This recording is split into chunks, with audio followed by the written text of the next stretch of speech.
and welcome to Still Buffering, a sister's guide to teens through the ages. I am Riley Smurl. I'm Sydney McElroy. And I'm Taylor Smurl. Welcome to this evening recording, sisters. Another special late night session. I'm still buffering. The late night session. I mean, yeah, this is my fault. I got, I think I ate some bad Mother's Day sushi. Oh, that'll get you every time. It's pretty ironic. The two people that wanted sushi on Mother's Day were the two mothers in our family, Sydney and Mom, and they were the two that got sick. I'm pretty sure. Oh, that was really fast. I hate to say it was the sushi. I did throw away the leftover this morning. It's probably for the best. Which, before anybody gives me a hard time about throwing out leftover food, like I did last week, I think it may have made me sick, guys. Okay. I like to do the test retest situation when it comes to throwing out food that maybe made me sick. I'll just go at it one more time just to see, just to make sure. Because if it doesn't make you sick again, you just got food that is basically free psychologically in some way. But if it does make you sick again, then you're the person who got food poisoning from food you ate, suspected it gave you food poisoning, and then ate it again. Hey, fool me twice, you better not fool me. Is that how that quote goes? I think that's how George W. Bush said it. I think so. Guys, it's really late. I'm a sleepy girl. Yes, gosh. I know. This is, I don't know how you're going to pull this off, Riley. It's almost 10 o'clock and we just started. We're going to be here till 11. I'm going to fall asleep halfway through. We're going to have to weekend at Bernie's, Riley, through the rest of this podcast. That's pretty hard to do on an audio recording. Yeah. We'll figure something out, throw our voices. One of you must do a really good Riley impression. Go. Hi, I'm Riley. I'm so tired. And bronzer. Accurate. I used to do a pretty good, that whenever you saw Charlie, you would always go, puddle. Yeah. And that was pretty good. Puddle. Yeah, but now whenever you call her anything other than Charlie Gale, she gets mad at you, so I don't anymore. No, I'm Charlie Gale. I don't think that'll be a very good fill either. Is anytime Riley should comment, just go puddle. Like, puddle. Riley had a one-track mind in this episode. You okay, Riley? Charlie's asleep. I miss her. Just puddle. Well, don't shout it too loud. I know. She is upstairs. She'll hear it in the middle of her sleep. Go, no, it's Charlie Gale. I know we need to talk about other things, but can I tell you, while I was trying to put her to sleep tonight, she said, she pointed above my head out of nowhere. She was laying there in my arms, kind of half dozing, and she went, "Look, Mommy, pink ghosts." Good. No, what? No. She said, "Look, pink ghosties. Hi, pink ghosties. Look, there they are." And then she went into this weird tangent where she was like, "Look, and now there are poop ghosties and pee ghosties. Look, they're floating. They're like lollipops. All my stinky things on lollipops. I'm going to grab a pee one. You grab a poo one." And I said, "We're not grabbing anything. You're going to bed now. Lay down." I don't know what happened. She gifted with the ability to see the ghosts of her poops past. That's what I was imagining. She had just pooped in the potty. Like, oh, look at all those things I just got which rid is of. still like a major accomplishment right now. So I was thinking like she's imagining her poop now being gone and like a ghost. She is very proud of her poops in the potty. That's like some late night Tumblr stuff. Guys, what if our poops have ghosts? Tumblr is all just 2-year-olds. It is. That's what you didn't know. This is what happens. We turn into late night Tumblr here on the Still Buffering whenever we get too late in the day. Talk about poop ghosts. And at 3 a.m. this becomes Reddit, so watch out. We gotta get this wrapped. We can't make this a 5-hour episode. No, I don't think it will take us 5 hours to talk about what we're gonna talk about this week. What is that we're talking about, Sydney? It's a fact of life for many of us. Let's talk. I wanted us to talk about surfing the crimson wave. What? Yeah, like catching that red tide. What? That was worse. You could have gone with your monthly visit. When Aunt Flo grabs her boogie board and I don't know. Something about periods. Periods. When you bleed. Catches those gnarly scarlet tides. Ew. That wasn't a great thing. It was.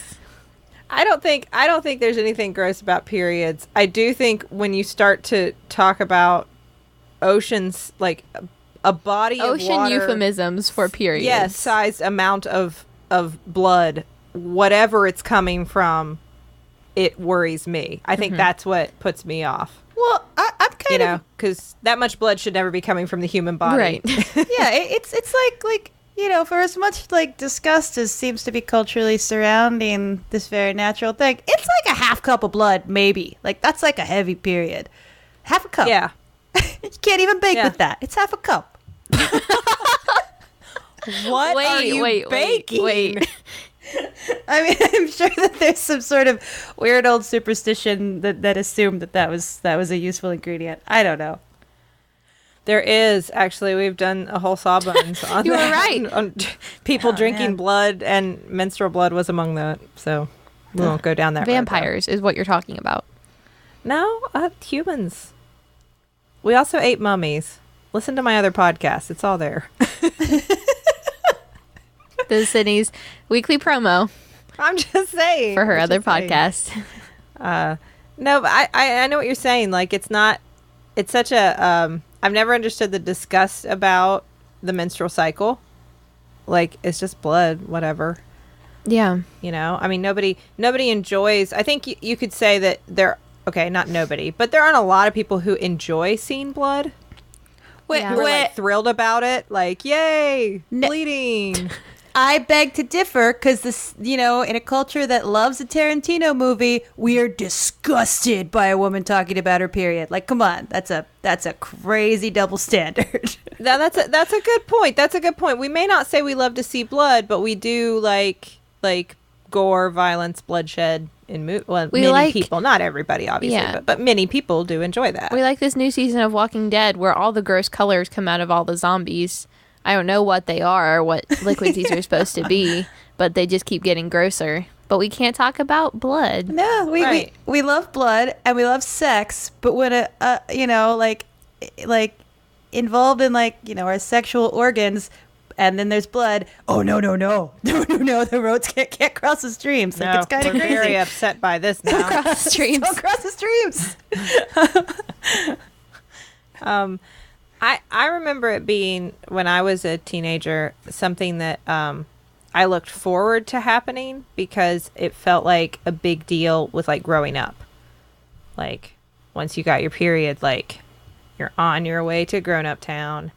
And you're riding that crimson wave to grown-up town. Exactly. And it felt like a cool thing in that regard. Like, now I'm in with the in crowd, the tampon crowd.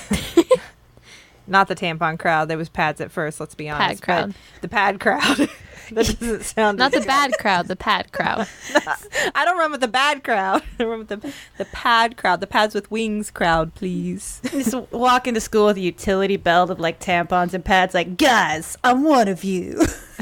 Guess what happened? I will say, my very first period is kind of a sad story because I was in 9th grade and I had never used the bathrooms at school before because they were gross and I was slightly terrified of them. And it was right after my first period my first class period of the day. And I was like, I feel like I peed my pants, but I don't think I peed my pants. I'm just going to go to the bathroom real quick. And forgetting that I had my phone in my back pocket, I pulled down my pants to check out the situation. And not only had I bled through my jeans in like a matter of 45 minutes, but I also dropped my phone in the toilet. No. That's the worst. A sad story. And after that, I carried 10 pads and tampons to school every single day. I did the most cliche thing you can do, which I imagine you probably actually had to do in this situation too. I started in 6th grade. I also had the same experience. I was in class and thought, something's not right. And I got to the bathroom, and sure enough, I'd started my period. And so I went to the teacher and said, I gotta go home. I need to go home now. And then I went and sat in the office and waited till Mom came and got me and said, like, yeah, that was exactly it. I have to go home now because I started my period and I have no idea what to do. I mean, I did know. Like, it's not like it wasn't like I was aware this was going to happen at some point. And then I went home and, like, I remember laying on the couch and, like, oh, I'm hurting, I'm cramping. Oh, this is so rough. Like, I was really relishing it. Like, yeah. Oh, period. Like the first time Mom brings you home like a heating blanket or a heating pad, and you're like, oh man, gotta bring up my heating pad. Oh. Time for the period. The period has come. I remember dreading mine. Like, I was terrified. I feel like I had this thought in my mind that, okay, when that happens, life as I know it ends. I will have to learn how to live again. I just don't want to think about it until it happens. And I actually got my first period on a road trip with some other family members to New York City. So, oh gosh, yeah. So they were family that I was kind of close to, but not close enough to feel comfortable as a really awkward kid being like, hey, here's the deal. So I just figured that out on my own for a couple days. That, you know, this sad old toilet paper trick. But I did also kind of take it as a weird sign, like, you know, you're meant to. This is a sign. You're meant to move to New York to be a woman. It took New York to make me come of age. I know, to help me mature. You know, in retrospect, that's dumb, but at the time, it seemed true. It seems symbolic. Yes. You know, I remember in elementary school, we've talked about before how when we had our quote unquote sex education class, they would split the boys and girls up into different classrooms and teach us different things. And the girls was always all about, like, here's a small tampon and a small pad and a small stick of deodorant, because someday you're going to have your period and maybe you'll still have these things we gave you in the future. Someday you're going to have your period and someday you're going to smell bad. So here's some deodorant and a tampon. Exactly the fact. And I remember all the girls being like, wow, I can't wait. I'm going to be such a grown up one day. This is going to be great. Oh my gosh, I'm so excited. But it was like we couldn't talk about it in front of the people who weren't in there that don't have periods, because it was like, they can't know. It's our secret. They can't know that this happens. This is our secret time. They can't know that we start smelling bad. They can't know that we have periods. I think I've already talked about it. We watched the similar, like the tapes in 5th grade where they told you about how your body was going to change. And then the gym teacher drew the picture of the 2 triangles. This is a boy and this is a girl. Yeah, the right side up triangle is how a girl is shaped, and the upside down triangle is how a boy is shaped. What? And this is growing up, and I remember looking at it going, what? What? My head gets really pointy? What is this? What are you talking about? Why am I shaped like, what does that have to do with periods? I do remember I wasn't afraid of starting my period. I was afraid of what you had to do for it for a while, because I remember reading some of the, like, old Judy Blume books, and in them, there were descriptions of these belts, these sanitary belts that you would have to wear to attach your pad to. Like a belt with, like, a hook in the front and the back, and then your pad would be attached to that. Like the old-timey kind of things? Yes. And I didn't know. I mean, I'm reading these books at a time where I don't have any of this stuff yet. And so I'm thinking, we do what now? I have to get a belt?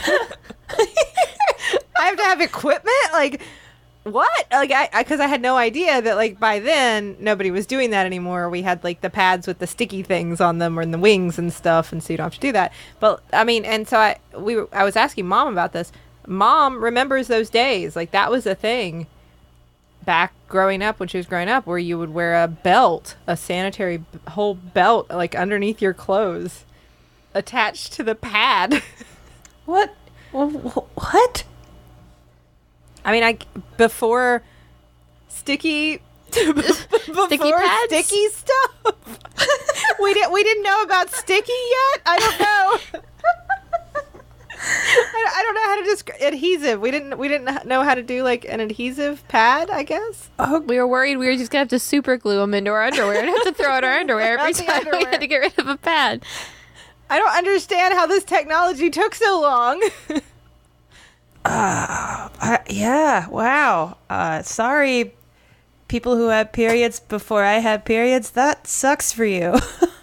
Yeah, it used to be like a whole equipment thing before somebody was like, there's a better way to do this. you know, what do you think? Was it like a Post-it that like inspired it first? So it was like, wait a second. Wait a second. Hold on. I'm on to something. I want to see the timeline between Post-its and periods that stuck to your underwear. Because if that's, I would not be surprised if that's like a 30-year gap that's going to make me really angry. But I bet it is. Oh, I have no doubt. Perhaps this could be. This is just for people.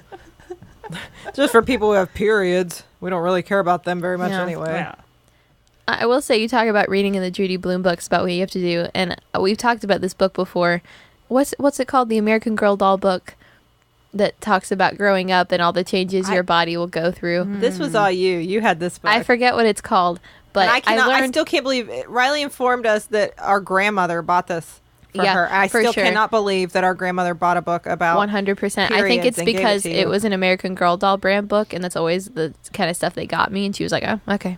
Maybe she didn't know. I don't think she read it. Oh. But she 100% got it for me. And I remember sitting up in my room with all my little friends, and we'd be looking through this book like, this is what's going to happen to us one day. This is kind of terrifying. I get to the section on periods, and it's showing you how to put a tampon in with a little drawing of an American Girl doll putting a tampon in.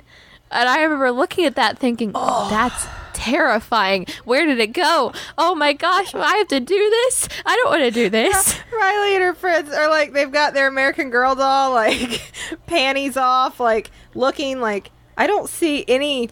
This doesn't seem accurate. There's no. Where does it go? It was like a 5-step picture. I was like, 1 second it's right there, and then it's just, I don't know what happened. As like an illustrator, whenever I see uncomfortable images, I'm like, man, someone out there, you took one for the team when you drew that. They told you what they wanted, and you were like, are you really? Are you sure? You want an American Girl doll putting a tampon in 5 steps? Yeah, I can do that. I can do that. You know that American Girl dolls don't have vaginas, right? Like, they're not there.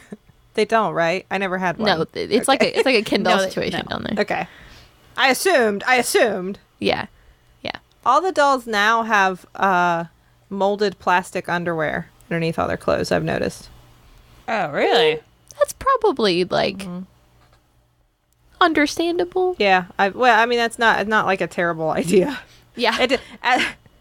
As the mom who now like has the kid who is just now into like, let's take off the doll's clothes for a minute, and I'm not sure what we're doing, but we take them off and then we put them back on, and I don't know why we engaged in this activity. I'm fine with the fact that they all have underwear on underneath. Yeah. I'm fine with that currently. That probably avoid some awkward conversations with a 2-year-old. Let's just focus on.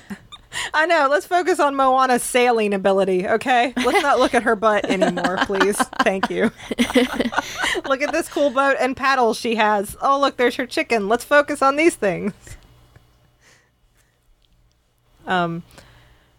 But I definitely remember, like, the pad was the thing that I was okay with starting with, because American Girl doll or no, like, a tampon was way intimidating. Oh, yeah. Like, I had never used one for the first 2 years.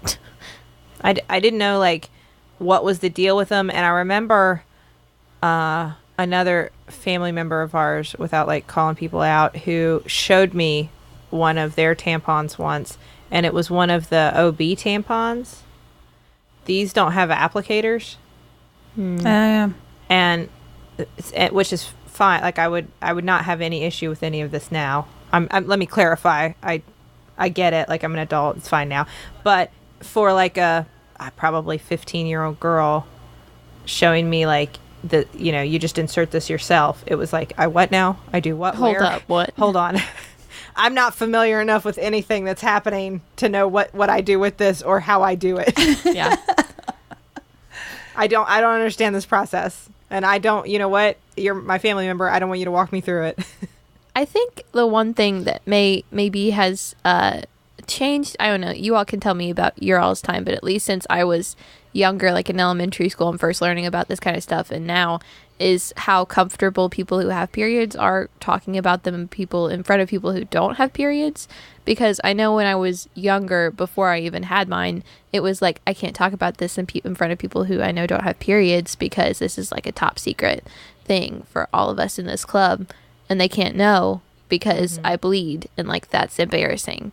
But now it's just like, I'll go to school and I'm on my period, and it's like, if someone asks me if I'm on my period because I'm grumpy or like hungry all the time, or I'm feeling bloated, or I'm feeling crampy, I don't care to be like, hey, yeah, this is what's happening to me. Now, to be fair, if you're like a little moody and somebody asks you if you're on your period, I don't mean like that. I mean, like, I was gonna say, do you have like school permission to just like deck them? Yeah, I don't mean like that. If that happened to me, I would deck someone. I mean, like, no, we're not advocating violence, but you probably flip them off. Yeah. Like, I tell a fellow friend who has a period, like, listen, I'm cramping real bad. I'm really moody, and they're like, "Are you on your period?" I'm like, "Yeah." And they're like, "Here's some ibuprofen." That kind of thing. I will say that would be a big shift now, because I talked about it with my very close friends, and I didn't mind, I guess, to some extent, other people that I knew had periods. Like, if I was in like a real desperate situation and had to be like, "Excuse me, do you have a tampon?" People outside of my like very close friend circle, I probably could have asked. But I mean, I still remember, like, well, I mean, he does to this day. Like, if you say the word tampon or period in front of Dad, He just gets up and leaves. He just walks out of the room. Yeah. It's like, nope, nope, can't acknowledge these things exist. It's gotten to the point at our house where it's just like, if I need one, I'm in the bathroom, I don't have one, and I know Dad's there, I don't care yelling out into the house like, "Mom, help." He's like, "What's going on?" I'm like, "I need a pad, I need a tampon, please." I can imagine Dad just sitting there going, how does he have a wife and 3 daughters? And that's anyway. Got a lot of period having people in his house. Exactly, but it is a big shift, because like, it's never been an issue with Justin. He's like made emergency tampon runs for me since, I mean, before we were married, certainly, with zero, not only with like zero complaint, but like with no like weirdness. Like, I remember having to walk him through like what things meant after the first time he brought me back something, and I was like, "What is this brand? What is this size? What is this? I'm not familiar with any of this." And like having to be like, "Let me show you," and like taking a picture of like, "These are the tampons I prefer. This is what the S means. This is what the R means." I do remember. Super irregular for anybody who doesn't know. And I mean, once he got he knows that he doesn't care. I mean, if he's embarrassed, he has never in any way indicated that it bothers him in the slightest to be buying tampons. Yeah. I do remember shortly after I just started, I wasn't able to drive yet, and I was at home, and I just ran out of pads, and I forgot I was supposed to start. So I was like, "Oh my gosh, I'm starting my period. This is very bad. I don't have any pads, and I'm at home. I'm not just going to use toilet paper." And Mom was at home, and she wasn't going to be home for a while, so I had to very awkwardly call Mom and have her fill Dad in on the situation, and have Dad just kind of come in my room like, "All right, I'll drive you to the Dollar General. I'll give you the money. You can get out of the car and go get it, and then I'll drive you home." Like, it was like a secret deal. I'm gonna wear this hat and these sunglasses, and I was gonna sit in the car with my head down. Call me by a code name. Which, like, you know, I don't know. I mean, everybody has a right to, once you have all the information, be as private as you want to be about whatever. Yeah. And, you know, Dad was always very private about all that, you know, butt stuff. Which, to be fair, like, I am too.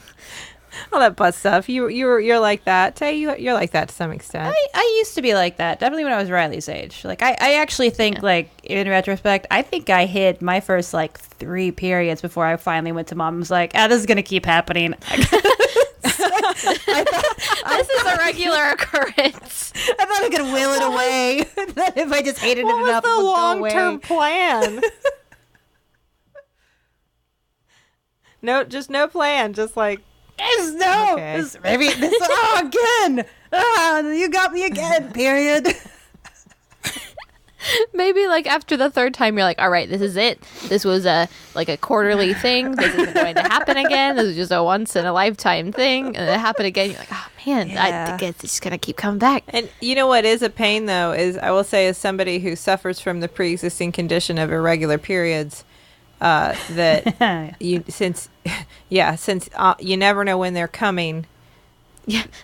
Never know what's gonna happen. You never know what's gonna happen, and it does that. Like, that's supposed to be like a classic, like, coming of age, growing up experience. That moment where you're like, oh no, and you got to leave school or whatever. Yeah.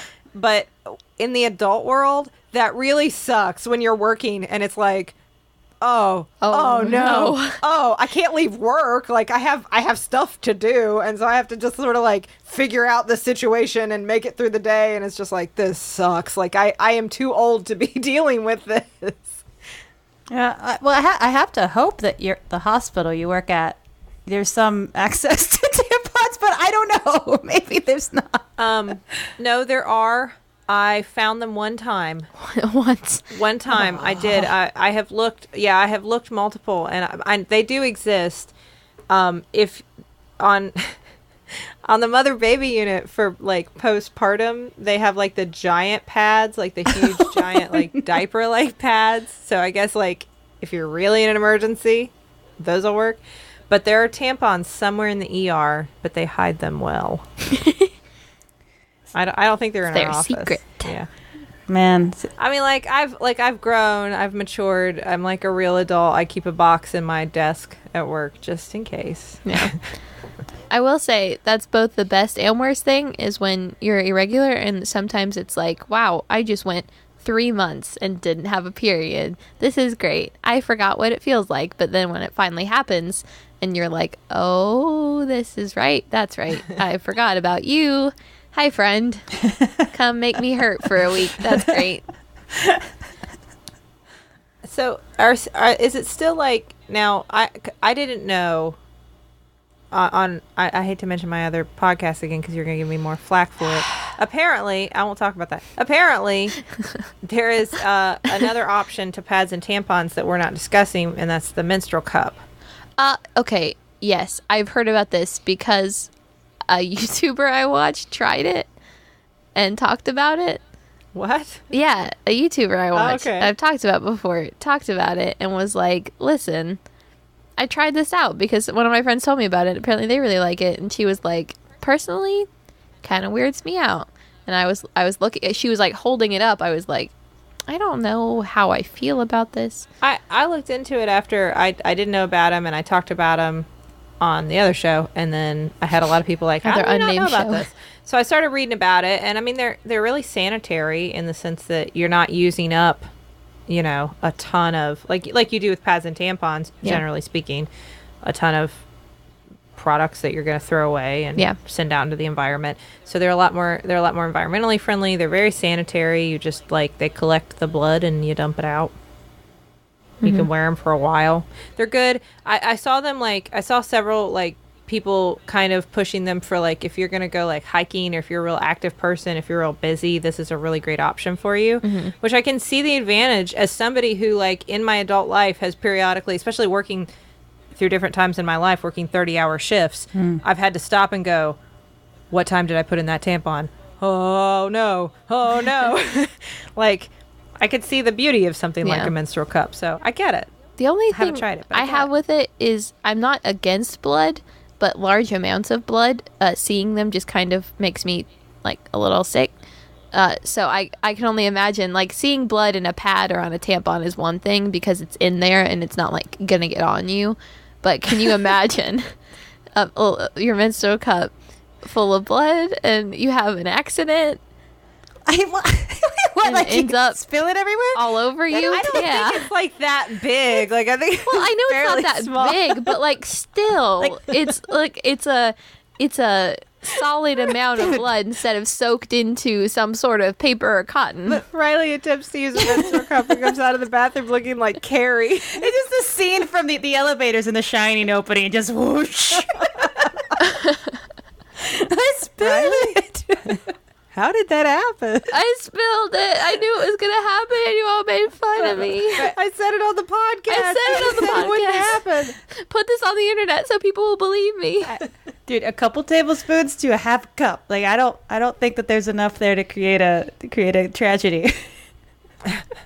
Yeah, but like I get sick even looking at when they draw my blood, and it's just a little tube of it. Soaked up blood in a cotton pad is very different than 3-dimensional blood. Well, I don't know. I don't have the aversion to blood. It's just generally annoying to me. I mean, you're a doctor. Yeah, well, there you go. well, and it also seems like the cup would be a great economic option. I mean, I read somewhere that people that have periods have like $18,000 in their lifetime devoted to just stuff to support their period. That's a lot of money.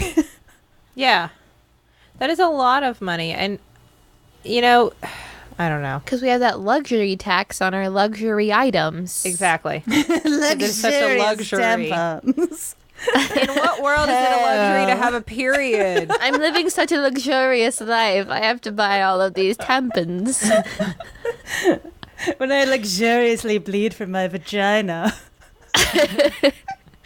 Oh, this is the thing I like to do on my vacations up in the hills. I take a vacation on my period so I can have a luxurious trip. You're one of those 1%ers with your periods. Hey, are you telling me the Tampax pearl isn't made with actual pearls? Because I've been cheated.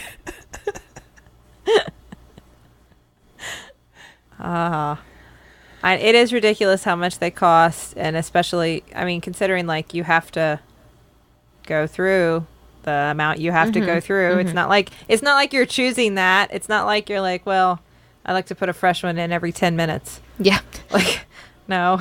That's not how that works. No. Yeah. The thing that I wish would be established is free pads and tampons in most all bathrooms everywhere. Just because going into the school bathroom and like you're in a sticky situation and you need something and you don't have it with you in your backpack and there's no one in there you can ask. Can you imagine just be able to get a little dispenser and just get a free pad or tampon out? But no, you have to either find a teacher that you feel comfortable enough asking that also will have one and also won't freak out if you ask them, or you have to go to the school nurse, which like I've never even been in the school nurse's office. I don't even think I know where it is, but can I imagine walking in and looking at this person I've never met before and saying, hey, I need a tampon, please? That's just so inefficient too. It is. To send kids to the school nurse to ask for a tampon. You're not sick. Yeah, I do have a few teachers that in the past have said they have them with them in case you need them. But being the person I am, I don't know if I'd ever be comfortable enough around literally anyone that I'm not blood related to say, hey, can you loan me a tampon? Which is the, like, at the core of that issue, it's still, if you step back and say, like, why should we have to be so embarrassed about it? Yeah. Well, yeah, I mean, I feel lucky to work at a workplace that the owners are always fine with us, like as management, expensing like tampons and pads and Tylenol, and just it's always there, it's always available. You don't have to ask for it, just grab it. Like I feel like that's just as much as we have a first aid kit. It's like this is just stuff that you have to have a happy, healthy staff. Like I know that's not everywhere, but it should be. Yeah. No, I think you're right, and I don't think it's that. I don't know. Maybe because there is the taboo, because that's not provided easily at my workplace. But I also feel like if I brought it up, I don't think I would meet with a lot of resistance. Like I don't think my boss would be like, we'll never provide that. How dare you ask such a thing? I just think if I brought it up like in a general like staff meeting, everybody would be like, is she really talking about periods in front of everybody? Like, did she really just say period? Oh my God, now she's talking about tampons. In a room full of doctors? In front of yeah. I mean, there'd have to be probably everybody, like the staff and everybody. But yeah, like I think everybody would be like, is that really, even though we're all very clinical about it, I think I could probably make it happen. But there is still that. I mean, when I go from my office to the bathroom to change my tampon, I stick my tampon up my sleeve. I do too. I do that trick. Going to the bathroom at school. I don't know why I get so uncomfortable about it, or why I feel like most people that have periods get uncomfortable about it. At least people I know. I for me, it's just because there's something going on with my body that I have no control over. And it's like, I'm sorry for this experience we're all having to deal with right now. It's mostly just me, but also I'm having to ask you to provide me with substances to assist in cleaning it up. But, okay, I don't want to draw this comparison, but I'm going to. Your boss provides you with toilet paper and you don't feel like it's a special favor they're doing you. I guess because that's something that everyone does. As opposed to something that like 50% of the population does? Yeah. Some of us refuse to do certain functions at work, and so maybe we would use markedly less toilet paper than the average person at work, but that doesn't mean, like, I'm not protesting. Like, I'm not there saying, like... Protesting toilet paper? I don't want anyone to have a clean butt. No? I don't deal with that for that at work. You deal with that on your own. You know what? I don't want to make it too serious here, but we're talking about our relationships with our periods. And I've talked openly on the podcast before about the fact that I had an eating disorder for most of my college career, and I didn't have periods for like 4 years, and I was always really squicky and squeamish and embarrassed by any sort of bodily function before that. But when I finally started having them again, it was a sign that my body was working and that I was treating my body well. And so for me now, it's like, I'm not embarrassed at all about it because my body's working, it's functioning, it's doing its job on a regular basis. Like, I understand it's a weird cultural squickiness we have, but I think that, it's unfortunate because it's your body taking care of itself and doing what's supernatural. Yeah, no, I know what you mean. As someone who has always had very irregular periods and as a result struggled to get pregnant. When I have regular cycles, it's like a celebration for me because it really is, because I feel like things are working. So if I decide that we want to try to get pregnant again, if I'm working a little more regularly, things are easier, and like it's like a victory. Like, oh, okay, things are kind of on track. I can predict this. I can time things like that. It's exciting for me. I don't know. I don't feel embarrassed about it. I find it inconvenient.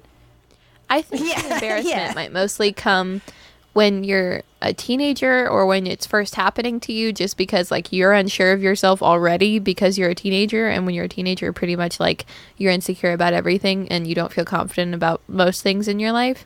So it's like this is happening to you and you don't really know what's going on. You don't really know when it's going to happen if you're like me, and it just comes out of nowhere, and sometimes it goes away for a few months. But I think it's just a mixture of being insecure already, and then it's like this is happening. Do you really know how to control it? And it's not happening to anyone else that you know of because no one's talking about it. It's just kind of like I'm having this thing go on, but also it could affect people around me because who knows, maybe if I stand up, I know I have underwear on and a tampon in and jeans on, but maybe I stand up and I'm going to leave blood in my chair, and that's one of my biggest fears ever. I have had several occasions where I've been at school wearing a tampon, a pad, and underwear and pants, and still every time I stand up I'm worried that I'm going to leave blood in my chair. Right. Because that's terrifying. I think that's a universal fear. I think we've all had that nightmare, that moment in class where you're wondering what's going to happen when you stand up. Or I used to read those teen magazine articles before I got my period about bad things that happened to other teens and teen celebrities. And there was one that has stayed with me to this day about a girl who was in a car with a boy on a date, and she was sitting in his car and it had white seats, and she had just started period and she didn't know, and she got up to leave and she left blood in his seat. See, that stuff, those stories in teen magazines used to scare the crap out of me because they would end either like with you bleeding somewhere or like throwing up somewhere or like, and then I didn't know during the entire day I had a tampon in my hair. Oh my gosh. And it's like, how did that even happen? What? Why was it there? Gotta read the story to find out. I meant to ask, did you all see the new thing that came out for periods? That there was like a chiropractor, I forget where he was from, who invented it was like glue. What? What? It was I don't. Like Continue. labial, like a labial glue stick. Okay, well, this sounds many things, and all of the adjectives I'm thinking of are unpleasant. Those are the just worst kinda glue words them you together. ever strung together. Labial glue stick. No. What are we talking about? This is not a doctor. Yeah, it was a chiropractor, and his thought was like, if you just, it was like a supposedly, I don't know what was actually in it, but it was some sort of adhesive, non-toxic, safe, and you just put it on there, and it holds the labia together, holds everything outside together, sealed, so that the blood will just collect inside, and then it is, the way that the glue is dissolved is with liquid, and so all you have to do is pee, and if you pee, it will make the glue go away, and then you will deposit everything into the toilet as you pee, and then you just reapply your glue stick and move on with your day. I don't know how I feel about this. It didn't go over well. I can't imagine. It didn't go over well. There were so many complaints. There were why does this guy think he knows anything about periods was a big one. What was he hoping was going to come from that? First step, glue your lady parts closed. What? You've got to read to, like, his rationale about it was like, because he got all these complaints and he kind of went off on everybody on the internet and said, listen, yeah, I came up with it and I'm a man and no, I don't have periods, but here's the thing.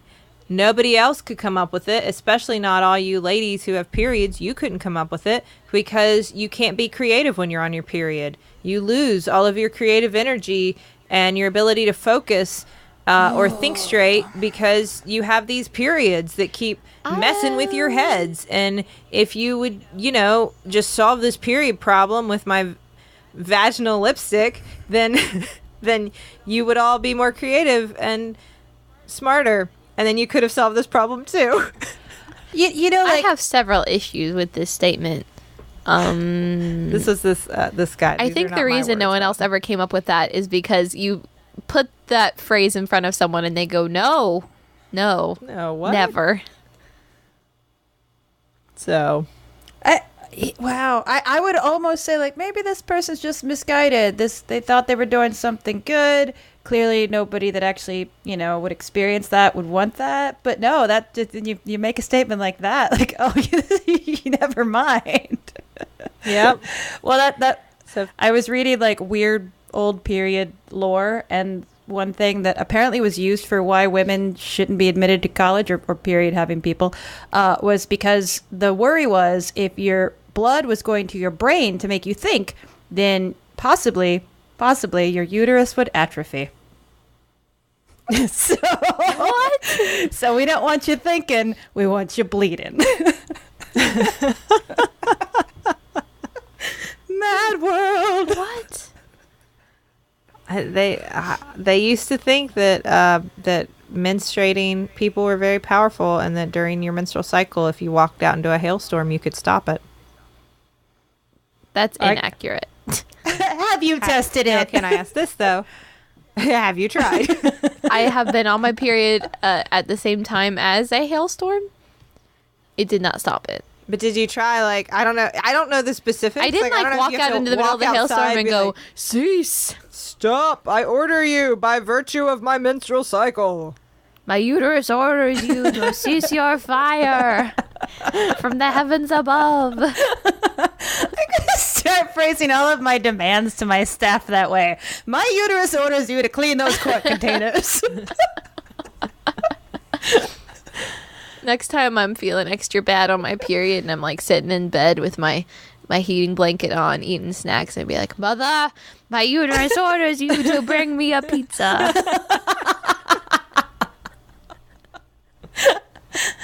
I swear by the loss of my endometrial lining, if you do not bring me a diet sun-kissed immediately, there will be a hailstorm. There will be a hailstorm.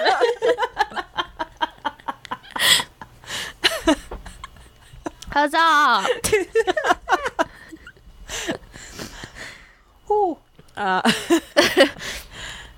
Well, I'm going to try to stop the next hailstorm that I'm on my period. That's all I know. Only if you say that loud enough for all your neighbors to hear. And walk out in the middle of it, just getting pelted, going, wait, ow, no, wait, stop, ow, oh, wait. They already think we're weird. Charlie was sitting out front today trying to whistle for a deer to come to her, but she can't whistle, so she was just going, ooh, as loud as she possibly could over and over while I was going, honey, that's good. No, please. Okay, we're good. It's not, I don't think it ran away. It's scared. It was scared now. You got rid of it, is what you did. That's what we did. I can yell about periods. It's fine.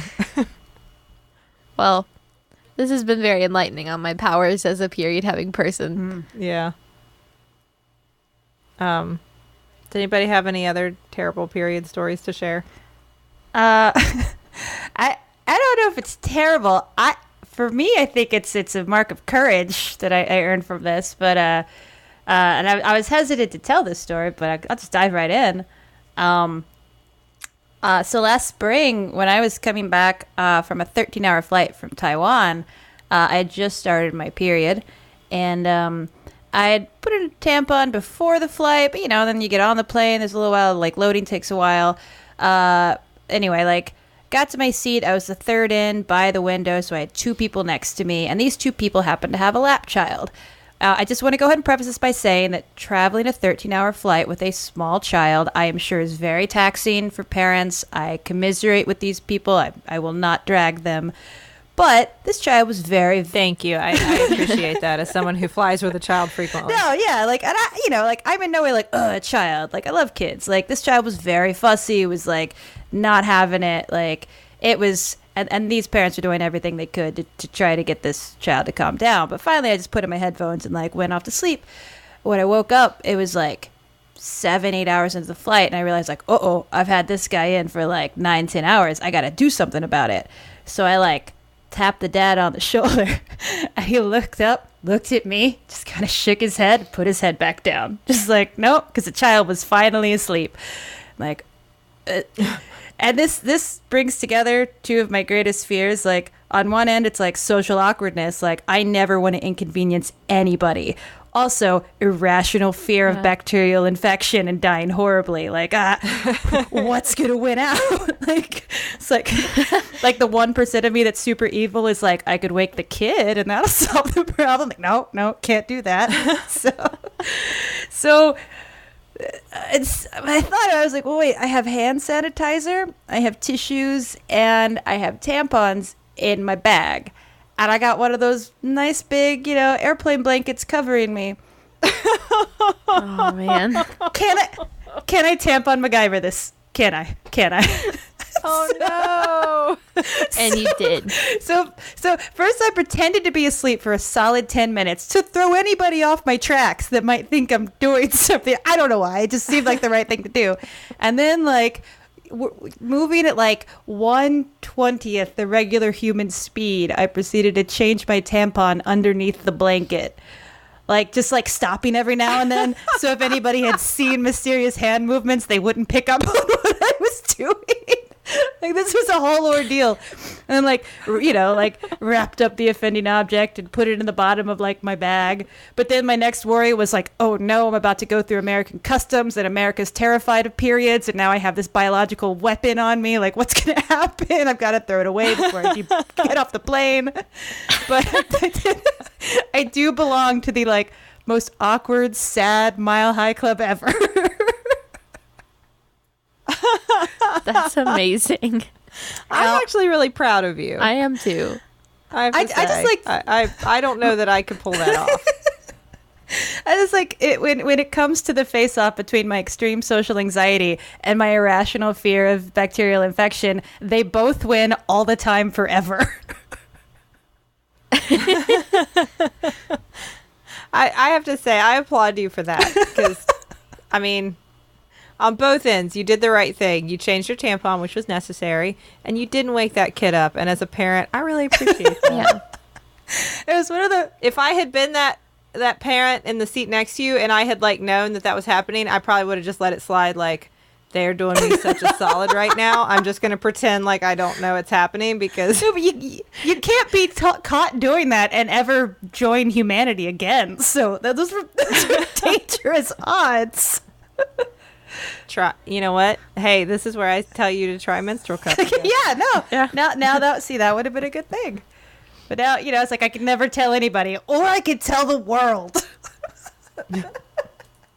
That's okay. We've ended the stigma now. So anyone who has periods, you don't have to feel awkward about it anymore.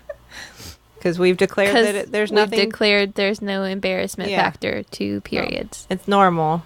It's just, it's what happens when okay, you release an egg. All right. Everybody, we don't need this right now. So it has been said by the power of our uteruses, so it shall be done. So mote it be. There is no stigma to the period. No, it is fine now. You can talk to everybody about it, and if anybody looks awkward, say, what's your problem? It's 2017. Yeah, man. Get with it. It should be like a birthday. People should bring you cake when you have your period. Balloons. That's right. Yeah, because that's what all I wanted on my period. Live in the now. YOLO. Well, thank you, sisters. Thank you both for being open with your period stories. You're welcome. Taylor, your tale of period bravery. I don't think you can ever top that. No, that's the best period story ever. Take that, win. Teen magazine. You win periods. You win periods. That's the James Bond stuff. I'm proud. I'm not even embarrassed. Yeah. No, I think you should be. Thank you, everybody who listens to our show. If you have any ideas for topics or questions or comments, you can email us at stillbuffering@maximumfun.org. You can tweet at us at stillbuff. You can join our Facebook group, Still Buffering, on Facebook. It is over 8,000 strong. Yeah, it was crazy. A great community there. If you're not a member, you should join. And you should check out MaximumFun.org for a lot of other amazing podcasts on our network. And thank you to the Novellas for our theme song, Baby Change Your Mind. This has been Still Buffering, a sister's guide to teens through the ages. I am Riley Smurl. I'm Sydney McElroy. And I'm Taylor Smurl. I am a teenager. And I was 2. I declare it with my uterus. Periods might sync up, but our vocals never will.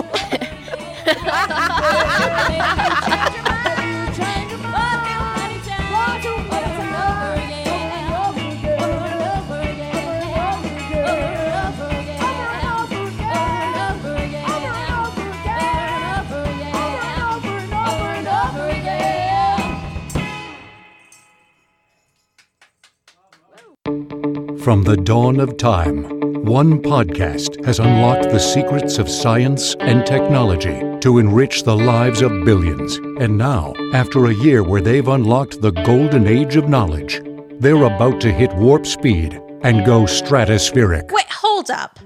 On Oh No, Ross and Carrie, we don't make extraordinary claims, we investigate them. We go undercover with fringe religious groups, investigate paranormal claims, and we participate in pseudoscientific medical treatments and then report our findings to you. And yes, we've even investigated Scientology. Shh, Ross, shh. New episodes every month at MaximumFun.org. Oh No, Ross and Carrie. They show up so you don't have to. MaximumFun.org. Comedy and culture. Artist owned. Listener supported.